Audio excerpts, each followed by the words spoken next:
Hi, I'm Tori Fees and I'm the Daycare Whisperer, and today I'm going to do a video on how to do belly time with a baby.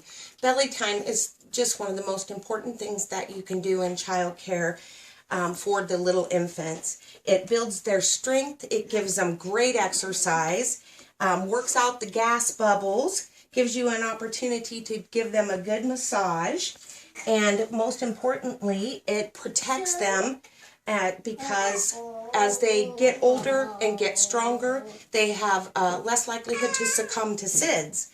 The stronger they are, the more belly time they have, the better the chance that when the baby is sleeping, that if they become low on oxygen, they can reposition their head and they can pull their head away and lift it up and lift it over. So it's really, really important to start belly time when they're very young. This little one is only 3 months old, and as you can see, she is an excellent, excellent baby. To give you an example, she's been on belly time from day one. She's very powerful and strong in her upper body. She can do belly time just on a flat surface.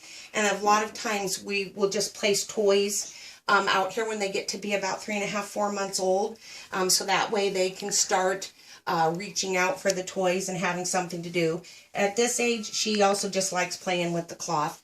We put a pretty good layer of thickness down, especially when they're first starting, because they can head clonk down, and if they're not strong like she is, they can rub their noses as they're burrowing back and forth. So we like to have soft instead of it directly on carpet, and it's nice to cover it too in case they have any spit up.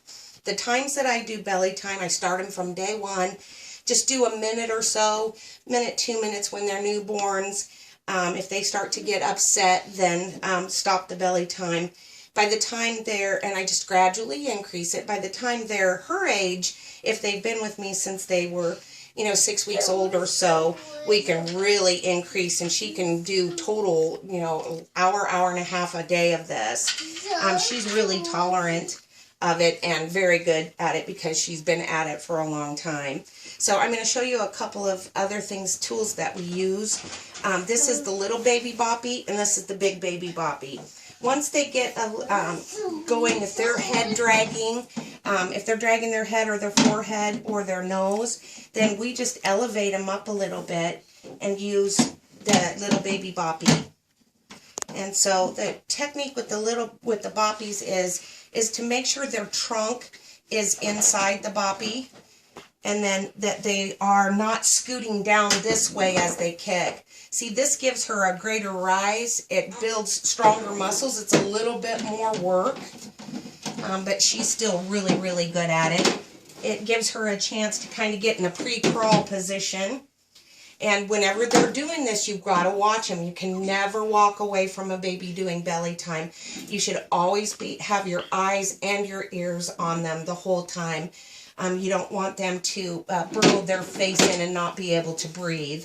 So no matter what age, until they can flip, anytime that they're on their belly, then you have to watch them all the time. As they get a little bit older and you want to give them even a better workout, you can use the big boppy. The big boppy is great. It's real comfortable.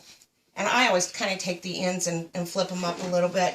The one thing with this too is, it's enough surface area here that if they're not strong and powerful like she is, their head can collapse down into this and them not be able to be strong enough to lift their head up and move it over. So, of course, again, you don't want her to fall forward this way, and you don't want her to scoot back this way where her face could get trapped in here. You always want to make sure their armpits are up so that they stay up. And so what we do is just, hey, hi, stink butt. We give them, attention when they're on the floor to try to get them to lift their head up as much as possible. We use toys. The other kids running around is a really, really good thing to do. Just let them watch the other children.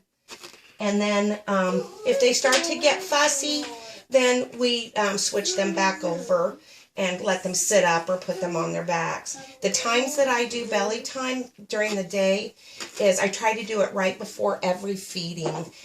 So that is when they're the froggiest. She's fixing to have her lunch here in a little bit. She's going to have a bottle. So I want her to get a really good amount of exercise. And because she hasn't eaten for a couple of hours, it decreases the amount chance that she's going to have any kind of spitting up.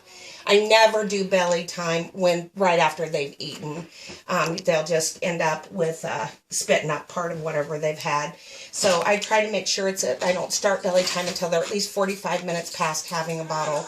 But the time when you're going to get the biggest, best, hey, hi, the biggest, best response out of them is when they're hungry. So I think she's had a pretty good row of it. We'll switch her back over to just the floor.